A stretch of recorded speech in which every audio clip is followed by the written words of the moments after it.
Она выжила после того, как ей отрубили обе руки. В 1978 году 15-летняя Мэри Винсент ехала автостопом по Калифорнии. Логика подростка была простой – доверять дружелюбному на вид мужчине. Но водитель Лоуренс Синглтон оказался монстром. Он завез девушку в каньон, совершил над ней преступление, а затем, решив избавиться от свидетеля, отрубил ей обе руки и сбросил с обрыва, будучи уверенным, что она не доживет до утра. Мэри не сдалась. Она зажала культи в дорожную пыль, чтобы остановить кровотечение, и начала карабкаться вверх по склону. Она прошла несколько километров в полной темноте, ориентируясь только на шум машин вдали.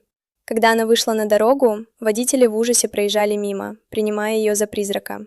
Один из водителей все же остановился и доставил ее в больницу. Благодаря невероятной силе воли, Мэри смогла дать точное описание преступника, и его поймали через несколько дней. Она не только выжила, но и научилась рисовать и жить полной жизнью с протезами.